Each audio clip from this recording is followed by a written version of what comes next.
Saya ingin mengingatkan diri saya dan segenap kaum muslimin tentang suatu hal yang sangat urgen. Tolong dicatat baik-baik bahwa negara kesatuan Republik Indonesia yang kita cintai ini, suka atau tidak suka, dunia tetap harus mengakui bahwa kita punya negeri memiliki sejumlah keistimewaan yang bisa menjadi modal untuk kebangkitan umat Islam di seluruh dunia, saudara. Yang oleh karenanya jangan kaget kalau gerakan-gerakan Zionis internasional, baik yang digerakkan oleh kaum Freemasonry ataupun Illuminati, saudara, menjadikan Indonesia sebagai salah satu target penting untuk mereka taklukkan. Gerakan Zionis ialah suatu gerakan dari bangsa-bangsa Israel di seluruh dunia yang bercita-cita ingin mendirikan negara Israel Raya untuk menguasai seluruh dunia. Sedangkan Freemasonry ini gerakan politik yang dilakukan oleh kaum Zionis yang tujuannya untuk memuluskan dan melancarkan jalan bagi Zionis di dalam mewujudkan cita-citanya. Begitu juga Illuminati, suatu gerakan politik yang merekrut tokoh-tokoh dunia, baik dari kalangan Yahudi maupun non-Yahudi, baik dari kalangan Israel maupun non-Israel, untuk menjadi kaki tangan Zionis di dalam mewujudkan cita-cita mereka. Makanya jangan kaget, gerakan Freemasonry dan Illuminati sudah ada di Indonesia sejak zaman penjajahan Belanda, karena Belanda yang membawa saudara Freemasonry ke negeri ini. Dulu disebut tarekat Mason. Jadi kalau Anda dengar tarekat Mason, saudara, itu tidak lain dan tidak bukan adalah gerakan Freemasonry. Nah, dulu yang banyak ikut, saudara, ini tokoh-tokoh keraton di Jawa Tengah, saudara, bahkan ada juga tokoh-tokoh liberal di zaman pemerintahan Hindia Belanda yang memang setuju dengan prinsip-prinsip sekuler. Dan jangan kaget, kalau di zaman sekarang ini banyak kalangan pejabat dan selebritis, sadar atau tidak sadar, saudara, masuk ke dalam organisasi-organisasi yang dikelola oleh Freemasonry dan Illuminati, seperti Rotary Club, Lion Club. Pejabat kita banyak yang menjadi anggotanya, saudara, baik pejabat di pusat maupun di daerah. Kalau pertanyaannya kenapa mereka tertarik untuk menjadi anggota Rotary Club, Lion Club, dan lain sebagainya? Sebab di sana dijanjikan berbagai macam fasilitas, berbagai macam kemudahan, berbagai macam diskon, saudara, mana saat mereka melakukan travel keliling dunia. Siapa yang menjadi anggota Rotary Club, siapa menjadi anggota Lion Club, kalau mereka keliling dunia, saudara, bayar hotel bisa separuh harga, bayar tiket pesawat bisa separuh harga, belanja di mal-mal bisa separuh harga, saudara, mendapatkan kredit dari bank-bank untuk usaha juga dimudahkan, dan seterusnya dan seterusnya. Makanya jangan kaget, banyak pejabat-pejabat Indonesia sekalipun, saudara, dari tingkat kepala daerah sampai menteri-menteri di tingkat pusat, sampai anggota-anggota dewan kita tertarik untuk menjadi anggota Freemasonry maupun Illuminati yang merupakan bagian daripada kerja Zionis untuk menguasai dunia internasional ini. Nah, oleh karenanya saya ingatkan kepada semua umat Islam untuk tetap berpegang teguh kepada hablullah yang Allah amanatkan dalam Al-Qur'an Al-Karim. Wallahu subhanahu wa ta'ala qala wa'tasimu bihablillahi jami'a wa la tafarraqu.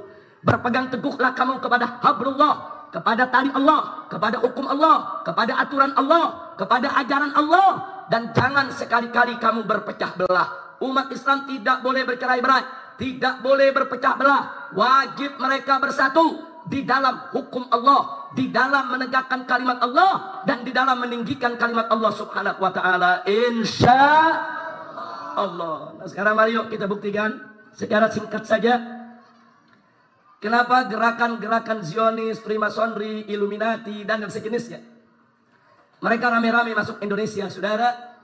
Tadi sudah saya sampaikan tujuannya adalah untuk menaklukkan Indonesia agar bisa melayani kemauan Zionis internasional. Pertanyaannya, kenapa harus Indonesia yang ditarget saat ini, saudara? Sebab Indonesia memiliki sejumlah keistimewaan yang luar biasa yang tidak dimiliki oleh negeri-negeri Islam yang lainnya, saudara.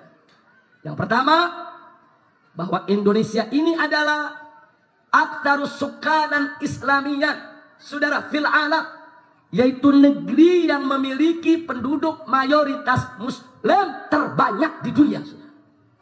Tidak ada satu negara Islam pun yang penduduknya beragama Islam mencapai hampir 250 juta orang, saudara. Dan ini nggak main-main, banyaknya kuantitas dari penduduk Republik Indonesia ini merupakan modal besar untuk gerak pasar ekonomi internasional, saudara. Makanya kita lihat bagaimana Indonesia menjadi sasaran empuk untuk barang-barang produk asing, saudara. Apakah itu penjualan daripada kendaraan-kendaraan otomotif, apakah penjualan elektronik, apakah penjualan lain-lainnya, saudara. Mereka semua serbu pasar-pasar Indonesia karena di sini merupakan pembeli terbesar di dunia, saudara. Nah, jangan lupa, saudara, dan tidak sampai di situ.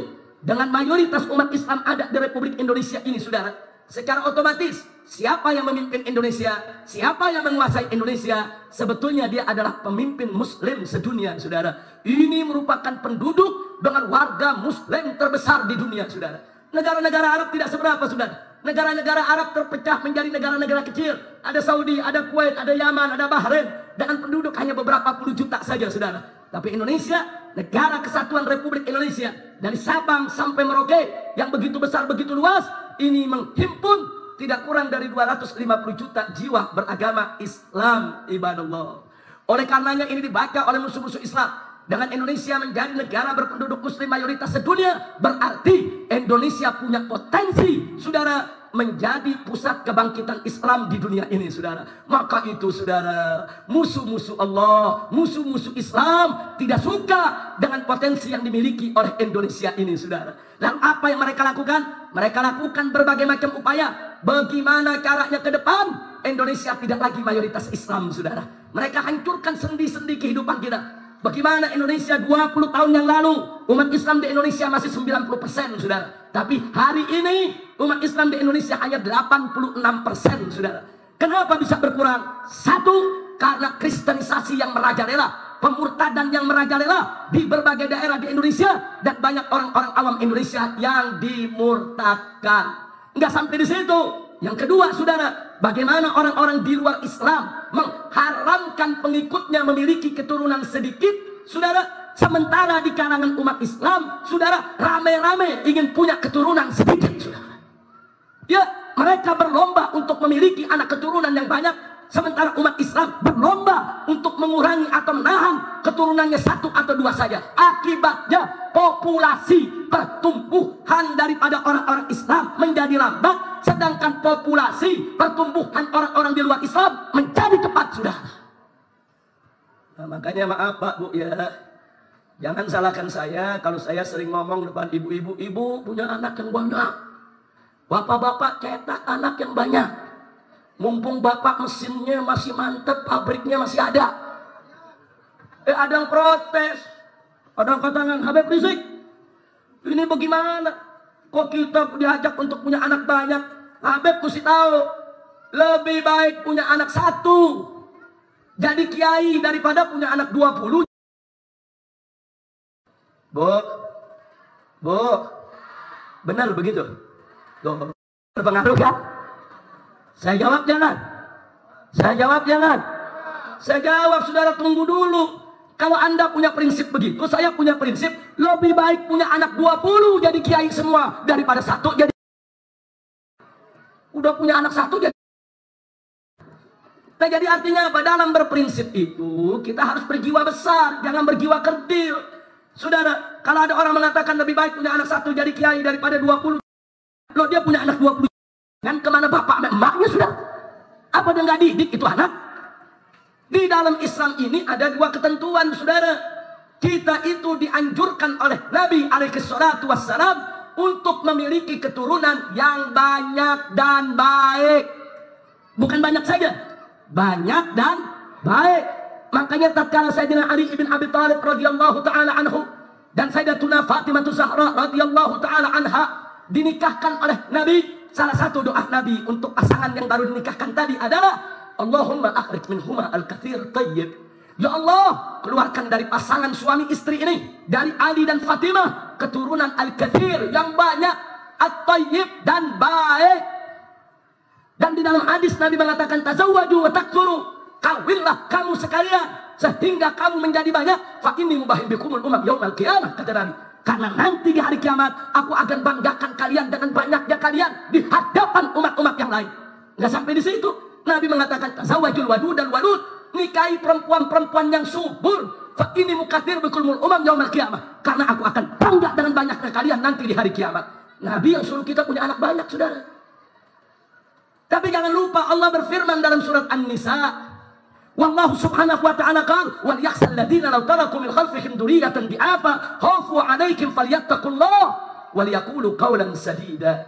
Apa kata Allah dalam ayat ini, saudara? Hendaknya orang-orang yang beriman merasa takut kamu meninggalkan di belakang mereka generasi yang lemah, lemah imannya, lemah ilmunya, lemah akhlaknya, lemah fisiknya, lemah mentalnya, lemah ekonominya. Allah nggak kasih, saudara. Nggak boleh orang beriman meninggalkan keturunan di belakang mereka sebagai generasi yang lemah. Jadi kesimpulannya, yang diminta oleh Allah dan Rasulnya punya anak yang banyak tapi bermutu, saudara. Banyak tapi berkualitas, saudara. Banyak tapi kuat ilmunya, kuat akhlaknya, kuat fisiknya, kuat mentalnya, kuat pendidikannya, kuat ekonominya. Itulah prinsip perketurunan dalam Islam, ibadallah. Alhamdulillah, enggak ditakut-takutin. Umat Islam kalau punya anak banyak nanti mau makan apa? Ada gak nakut-nakutin begitu? Ayo jujur, ada gak? Ada gak? Nanti mau makan apa? Nanti kelaparan. Loh, jawab jangan, Bo. Bo. Bo. Jawab jangan. Jawabnya gampang, saudara. Urusan makan manusia, urusan Allah. Kenapa kita yang mikirin? Ikhtiar urusan kita, saudara. Tapi yang memberikan rizki bukan urusan kita, saudara. Allahu Razzaq, Allah yang menjamin rezeki. Saya buktikan, saudara, Allah maha adil di dalam pemberian rezekinya. Dan Allah tidak biarkan hamba-hambanya untuk kelaparan, saudara. Mari kita lihat dulu umat manusia ketika masih sedikit jumlahnya, Allah berikan ilmu bertani sedikit, saudara. Mereka hanya mampu panen 1 tahun 1 kali. Di zaman itu kalau diberikan kabar 1 tahun bisa 2 kali panen, nggak ada petani yang percaya, saudara. Bisa jadi kita dikatakan gila, saudara. Kenapa Allah berikan sedikit ilmu hanya bisa mampu panen 1 tahun 1 kali? Karena panen 1 tahun 1 kali di zaman itu cukup untuk memenuhi kebutuhan umat manusia yang ada. Begitu umat manusia bertambah 2 kali lipat, saudara, Allah kasih ilmu lagi, saudara.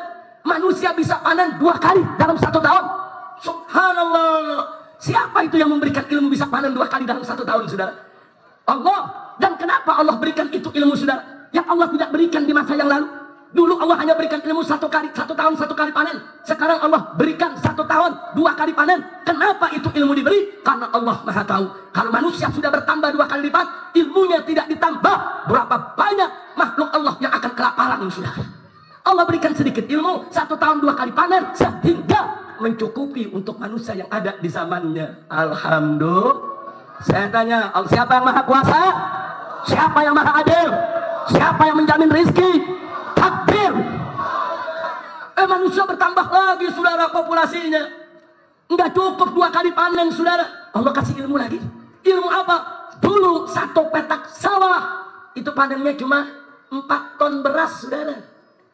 Tapi di zaman sekarang dengan teknologi pertanian intensif, saudara, dengan pertanian modern, 1 petak dengan ukuran yang sama, saudara, mampu panen sampai 20 ton. Subhanallah. Berapa kali lipat tuh? 4 sampai 20. Jadi begitu manusia bertambah 5 kali lipat, Allah tambah lagi tuh ilmu, saudara. Saya tanya, dari siapa itu ilmu? Siapa yang menjamin rezeki manusia? Allah yang jamin, kita yang mau mikir ntar kita kelaparan. Yang menciptakan manusia Allah. Allah yang jamin rezekinya. Nggak usah dipikirin. Cuman yang mesti kita pikir ikhtiarnya. Bagaimana anak banyak bermutu semua, anak banyak berkualitas semua, anak banyak dididik dengan baik, saudara. supaya ke depan mereka mendapatkan ilmu-ilmu yang berkah dari Allah untuk mengatasi problem kehidupan mereka. Betul? Betul? Enggak sampai di situ, saudara. Dulu bawang kecil-kecil, saudara, cukup buat umat manusia. Begitu manusia banyak, Allah kasih ilmu, teknologi pertanian dengan enzim. Sekarang ini, saudara, itu bawang segede beduk ada, saudara. Subhanallah. Ada tomat segede kepala, saudara. Bayangkan, ada semangka segede guling.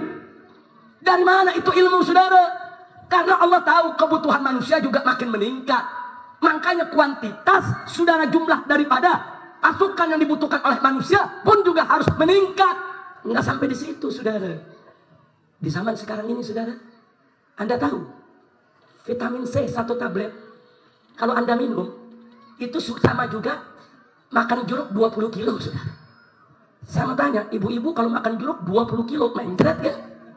Main berat, saudara. Kuat 20 kilo? Enggak kuat, saudara. Tapi di zaman sekarang, saudara, itu jeruk ekstraknya diambil, saudara. Diambil cuma dijadiin 1 tablet. Minum 1 tablet. Nilainya, saudara, vitaminnya sama dengan jeruk 20 kilo. Subhanallah. Dari mana itu ilmu, saudara? Dari mana itu ilmu? Dari mana itu ilmu? Dari apa perlu kita takut kelaparan? Cetak anak yang banyak, cetak. Bikin anak yang banyak, saudara, jangan belum apa-apa. Cukup anak 2. Iya. Ya kalau sekedar dianjurkan punya anak 2 silakan. Tapi jangan dijadikan pedoman dong, saudara. Pedoman Islam dalam berketurunan banyak dan berkualitas. Kira-kira jelas gak? Kecuali kalau banyak nggak bisa berkualitas, beb. Ya kalau nggak bisa 5 saja. 5 nggak bisa juga, ya 2 saja. 2 nggak bisa juga, 1 saja. 1 juga nggak bisa, jangan punya anak. Jadi kualitas mesti diperhatikan, saudara. Banyak dan berkualitas. Waduh lah, bilang protes. Habib Rizik, kalau manusia banyak, nanti mau tinggal di mana? Nanti lahan pertanian habis buat perumahan. Nanti lahan perkebunan habis buat perumahan. Itu bahaya. Bu, jawab jangan. Jangan mau dibohongin begitu. Di Jakarta nih, dulu 1 kelurahan, itu tanahnya 30 hektar, 1 kelurahan. Sekarang di Jakarta, 1 kelurahan cuma 2 apartemen. Cuma 2 apartemen, saudara. Dibikin menjulang ke tinggi ke atas 50 tingkat. 2 apartemen, 1 kelurahan. Subhanallah. Jadi nggak usah takut lahan bakal habis buat perumahan, saudara. Itu seruan bohong, itu dusta. Oh kalau manusia banyak, nanti lahan habis buat perumahan. Bohong. Kenapa saya kata beranikan bohong, saudara? Kalau itu benar, kenapa pemerintah membiarkan orang-orang kaya, saudara, menutup perkebunan, menutup pertanian hanya untuk lapangan golf saja, saudara? Betul? Betul? Kalau orang kampung mainnya, saudara, nggak makan tempat, kerambol. Ya orang kaya olahraganya makan tempat. Main golf sampai 10 hektar. Berarti orang kaya boros gak? Boros gak? Jadi yang ngabisin tempat orang miskin atau orang kaya? Jangan disalahin orang di bawah punya anak banyak ngabisin tempat. Yang ngabisin tempat bukan yang punya anak banyak. Orang kaya yang mau olahraga butuh lapangan golf berhektar-hektar. Betul? Kalau takut tidak ada lahan, jangan bikin lapangan golf. Orang kaya suruh main kerambol. Saudara, mau main golf, rakyat miskin digusur sana, digusur sini, rawa-rawa diuruk, saudara. Perkebunan dibongkar, pertanian ditiadakan, saudara. Mereka yang sudah mengurangi lahan untuk penduduk, bukan umat Islam yang beranak banyak, saudara. Kira-kira jelas tidak? Paham semua? Mudah-mudahan habis dengar ceramah ini gak ada semangat produksi anak. Amin. Amin. Kalau saya, Bu, alhamdulillah masih bujangan, anak 7. Alhamdulillah. Ube Bosen juga masih bujangan, anak 7. Alhamdulillah baru 7, Bu. Rencana 70. Nah, mudah-mudahan pabriknya kuat. Kira-kira jelas tidak? Nah, karena itu baik, saudara. Langsung saja saya persingkat lagi. Jadi, karena Indonesia ini adalah negara penduduk muslimnya terbanyak di dunia dan bisa menjadi pusat kebangkitan umat Islam di dunia, maka itu Indonesia tidak boleh dibiarkan sebagai negeri dengan penduduk mayoritas terbanyak di dunia, saudara. Karena itu upaya pemurtadan, upaya kristenisasi, upaya-upaya untuk mengurangi, saudara, jumlah muslim di Indonesia terus dilakukan oleh musuh-musuh Islam. Enggak sampai di situ, saudara. Bagaimana untuk menghancurkan kekuatan muslim di Indonesia? Kalaupun mereka tidak bisa dimurtadkan, kalaupun mereka tidak bisa dikristenkan, kalaupun mereka tidak bisa dikeluarkan dari Islam, minimal jauhkan mereka dari ajaran Islam, saudara. Supaya mereka tidak sholat, mereka tidak puasa, mereka tidak zakat, supaya mereka suka menenggak minuman keras, suka berjudi, suka melakukan kemunkaran, agar Islam hanya label saja, hanya catatan agama saja di KTP. Tapi saudara, ruhnya sudah bukan Islam lagi. Kenapa? Supaya Indonesia tidak menjadi pusat kebangkitan umat Islam di dunia. Umat Islam gak bakal bangkit di tengah-tengah umat yang rusak, saudara. Islam akan bangkit di tengah-tengah umat yang mulai punya al-wa'i ad-dini, punya kesadaran agama yang tinggi, saudara. Nah, maka itu, kalau tadi pertama mereka berupaya untuk supaya kita tidak jadi mayoritas, ayo kita lawan. Bagaimana lawannya, saudara? Umat Islam harus berupaya punya keturunan yang banyak dan berkualitas. Yang kedua, kalau mereka berupaya untuk menjauhkan umat Islam dari agamanya, ayo kita lawan. Bagaimana cara melawannya, saudara? Semarakan dakwah, buka majelis taklim, datangi para tuan-tuan guru, kirim anak-anak kita untuk memperdalam ilmu agama, dan mari kita ajak masyarakat untuk menegakkan amar ma'ruf nahi munkar, supaya kesadaran beragama di tengah masyarakat itu naik, keberkahan turun. Insya Allah Indonesia akan menjadi pusat kebangkitan umat Islam di dunia, saudara. Insya Allah. Dan yang terakhir, saudara, karena Indonesia adalah negara muslim terbesar di dunia, termasuk teritorialnya, dari Sabang sampai Merauke ada 3 waktu, saudara. Ada Indonesia bagian barat, bagian tengah, bagian timur. Saking luasnya kita punya negeri, saudara. Itu dari Banda Aceh, kalau kita naik pesawat sampai ke ujung Irian sana, minimal 5-6 jam baru sampai, saudara. Saking luasnya ini republik, saudara. Musuh-musuh Islam gak suka. Mereka akan berupaya untuk menghancurkan Indonesia menjadi negara-negara kecil, saudara. Karena itu beberapa tahun yang lalu, saudara, almarhum Bapak Z.A. Maulani, mantan kepala Bakin, dulu namanya Bakin, sekarang namanya BIN, saudara. Di zaman Bapak Habibie, beliau mengumpulkan para habaib, para ulama sebelum beliau meninggal dunia. Apa beliau katakan? Para habaib, para kiai, saya titipkan Indonesia ini. Saya kepala Bakin, saya kumpulkan berbagai macam informasi. Ini kita dapat data yang lengkap, akurat, bahwa Eropa dan Amerika sudah sepakat akan melakukan gerakan-gerakan sistematis agar Indonesia terpecah menjadi beberapa negara, saudara. Negara Sumatera sendiri, negara Jawa sendiri, negara Kalimantan sendiri, negara Sulawesi sendiri, negara Irian sendiri. Ya, mereka sedang menuju untuk memecah belah kita, saudara. Maka itu saya sampaikan, saudara, kenapa sampai hari ini baik Amerika maupun Eropa tidak berhasil memecah belah Indonesia menjadi negara-negara kecil? Jawabnya, saudara, karena bangsa Indonesia mayoritas beragama Islam. Mereka diikat dengan akidah Islam, mereka diikat dengan tauhid, mereka diikat dengan iman yang sama, yang mereka punya prinsip, apapun sukunya, apapun budayanya, dari Sabang sampai Merauke, selama kita beriman kepada Allah, kita adalah bersaudara. Akidah macam itulah yang sudah mengikat kita, sehingga Indonesia sampai hari ini tidak bisa dipecah, sudah. Insya Allah. Takbir. Kenapa, saudara? Orang Aceh, orang Batak, orang Lampung, orang Padang, saudara, orang Palembang, orang Jawa, Sunda, saudara, kenapa kita semua mau bersatu? Kita beda-beda suku, kita beda-beda bahasa, kita beda-beda tradisi. Kenapa kita mau bersatu di bawah NKRI? Sebab kita seiman, kita seagama, kita seakidah. Akidah kita yang sudah mempersatukan kita, saudara. Makanya kalau ditanya, kenapa NKRI ini bersatu? Apa gerangan yang mempersatukan NKRI? Jawabnya, yang mempersatukan NKRI adalah Islam, saudara. Kalau Islam sudah hancur di Republik ini, saudara, maka tidak ada lagi yang mengikat kita. Besok Islam Indonesia akan pecah menjadi negara-negara kecil. Apa sih yang dibanggakan Indonesia, saudara? Anda tahu Uni Soviet itu negara besar.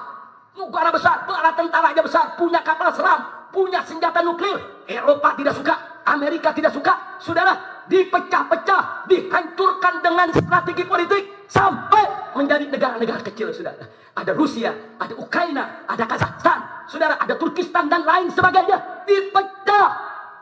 Begitu juga Yugoslavia, saudara, negara Eropa Timur terkuat, saudara. Eropa tidak suka, Amerika tidak suka, saudara. Dihancurkan sehingga menjadi negara-negara Balkan yang kecil, saudara. Negara Albania, negara Serbia, negara yaitu Bosnia, Herzegovina, saudara. Dihancurkan. Yang ingin saya sampaikan adalah Uni Soviet dan Yugoslavia kalau bicara senjata lebih kuat dari Indonesia. Bicara tentara lebih kuat dari Indonesia. Bicara ekonomi lebih kuat dari Indonesia. Bicara dari jumlah tentara lebih kuat dari Indonesia. Kalau mereka bisa dihancurkan oleh Amerika dan Eropa, apalagi Indonesia, saudara, kalau hanya mengandalkan senjata dan ekonomi, saudara. Tapi kenapa kita masih belum pecah sampai sekarang? Kekuatan kita bukan di senjata, bukan di ekonomi. Kekuatan kita adalah di Islam, di iman, di akidah. Maka itu wajib kita jaga akidah kita kalau kita ingin mempertahankan NKRI. Insya kalau ngandelin senjata, maaf. Ini kita punya pesawat terbang belinya dari Amerika. Betul? Betul? Onderdilnya dari Amerika. Betul? Instrukturnya dari Amerika. Betul? Mekaniknya dari Amerika. Betul? Jadi kalau pesawat terbang kita mau perang lawan Amerika, apa kata Panglima Perang Amerika? Jangan ditembak, ntar juga jatuh sendiri. Loh kok bisa begitu? Karena mereka tahu, saudara. Kita punya pesawat, umurnya berapa dia tahu. Oh ini umurnya udah kendor, oh ini udah karatan, oh ini belum dibetulin udah 6 tahun, dia minta juga nyusruk sendiri. Nah faktanya begitu, tiap latihan paling nyusruk di pesawat, saudara. Saya bukan menghina kekuatan militer kita, tapi bukan itu kekuatan kita yang sebenarnya, saudara. Bukan. Diketawakan kita mau pakai pesawat tempur melawan Amerika, saudara, dan Eropa. Ditertawakan kita mau pakai amunisi orang buatan mereka. Tapi kekuatan kita adalah iman dan Islam, tauhid dan akidah. Itu yang membuat kita 350 tahun dijajah oleh Belanda, kita tetap bertahan. Dan Belanda 350 tahun menjajah kita, tidak berhasil untuk mengkristenkan Indonesia. Tidak, saudara. 350 tahun nggak berhasil, saudara. Enggak. Belanda angkat kaki dari Indonesia di tahun 1945, walaupun 48 coba kembali, saudara. Saat itu 90% bangsa Indonesia tetap memeluk agama Islam, saudara. Alhamdulillah, alhamdulillah. Nah makanya saya mau tanya semua sebelum saya akhiri, siap pertahankan NKRI? Siap pertahankan NKRI? Nah kalau mau jaga NKRI, saya mau tanya saudara, dengan politik, ekonomi atau akidah? Dengan senjata, tentara atau akidah? Siap jaga akidah? Siap pelihara akidah, siap bersatu dalam akidah. Takbir. Shallu ala Nabi. Nah itu saja yang saya mau sampaikan, saudara. Selanjutnya Al-Habib Husain bin Hamid Al-Attas, yaitu akan menyempurnakan apa yang telah kita sampaikan untuk lebih memberikan semangat kepada kita dalam menjaga persatuan dan kesatuan umat Islam. Jadi umat Islam gak boleh ribut satu sama lainnya, saudara. Kalau beda-beda soal khilafiyah udah gak usah ribut. Kita bersatu. Ini musuh-musuh menghancurkan kita. Musuh-musuh kita mau, saudara, pecah kita punya negara, saudara. Tapi insya Allah dengan iman, Islam, dan kebersamaan persatuan kita, negara kesatuan Republik Indonesia akan tetap jaya selamanya.